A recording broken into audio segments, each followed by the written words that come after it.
আমি ফজলুল হক মুসলিম হলের শিক্ষার্থীদের পক্ষ থেকে জানাতে চাই, যারা এই ঘটনার সাথে জড়িত তাদের কিছুজনকে ইতিমধ্যে প্রাথমিক তদন্তের ভিত্তিতে করা হয়েছে, হ্যাঁ হ্যাঁ চিহ্নিত করা হয়েছে। তবে আমি শিক্ষার্থীদের সাথে আমার ব্যক্তিগত জায়গা থেকে বা আমরা যারা কথা বলেছি, আমাদের কাছে মনে হচ্ছে আরও কয়েকজন থাকতে পারে যারা হচ্ছে অভিযুক্ত। তো তাদেরকেও যাতে অনতিবিলম্বে তদন্ত সাপেক্ষে এবং উপযুক্ত প্রমাণ সাপেক্ষে তাদেরকেও আইনের আওতায় আনা হয়। এবং আমরা যাতে বাংলাদেশে শুধু ফজলুল হক মুসলিম হল নয়, ঢাকা বিশ্ববিদ্যালয় নয়, বাংলাদেশের প্রত্যেকটি জায়গায় যাতে আইনের সুশাসন জারি হয়, সেই জন্য আমি বর্তমান যেই অন্তর্বর্তীকালীন সরকার তাদেরকে সে আহ্বান জানাচ্ছি। এবং আমরা দেখেছি যে কালকে একই সাথে জাহাঙ্গীরনগর বিশ্ববিদ্যালয়ে মব জাস্টিস হয়েছে, সেখানেও একজনকে এই ছাত্রলীগের একজন সাবেক পোস্টেড, ওনাকে হচ্ছে যে শিক্ষার্থীরা কয়েকজন এরকম মেরে ফেলেছে। তো সব কিছু মিলে আমরা এইসব মব জাস্টিসের বিরুদ্ধে, মব কিলিংয়ের বিরুদ্ধে। তো আমাদের শিক্ষার্থীদের পক্ষ থেকে আমরা দেশবাসীকে আহ্বান জানাই, আপনারা এইসব ন্যাক্কারজনক ঘটনা নিন্দা জানান এবং এইসব ঘটনা যাতে কেউ না ঘটাতে পারে তার জন্য সুদৃষ্টি রাখুন। এবং প্রশাসন যাতে এই ব্যাপারে সামনের দিনগুলোতে সচেষ্ট থাকে এবং এই দুটি ঘটনা সহ অন্য যাতে এরকম মব জাস্টিস হয়েছে সকল মব জাস্টিসের যাতে সুষ্ঠু তদন্ত হয় এবং সকল বিচার বহির্ভূত হত্যাকাণ্ডের যাতে সুষ্ঠু তদন্ত সাপেক্ষে দোষীদেরকে এই আইনের আওতায় আনা হয়। এবং আমরা আইনের সুশাসনের বাংলাদেশ চাই।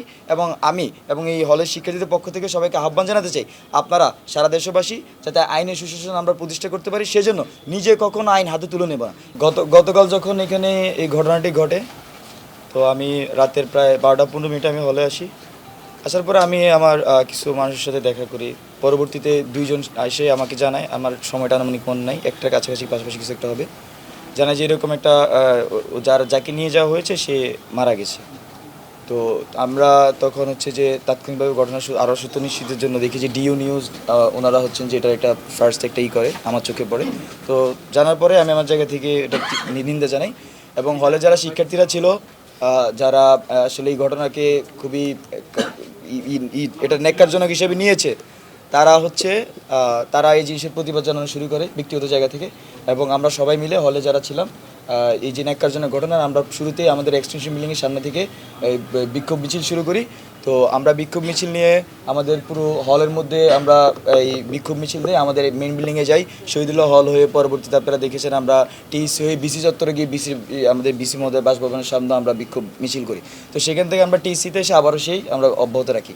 তো একই সাথে আমরা শুধু মিছিলেই সমাপ্ত থাকে না, ফজলুল হক মুসলিম হলের শিক্ষার্থীরা যারা এই ঘটনার সাথে জড়িত তাদেরকে বের করে আনার জন্য, যারা বিভিন্নভাবে দেখেছে কে আসলে মেরেছে, তারা কিন্তু এইসব তথ্য দিয়ে আমাদের যারা এখানে স্যাররা আছেন, স্যার তদন্ত কমিটি, ওদের কিন্তু সহযোগিতা করে যাচ্ছেন শিক্ষার্থীরা। যার কাজ তাকে যদি সেটা করতে দেওয়া হয়, তখন আসলে এইসব ন্যাক্কারজনক ঘটনা ঘটবে না।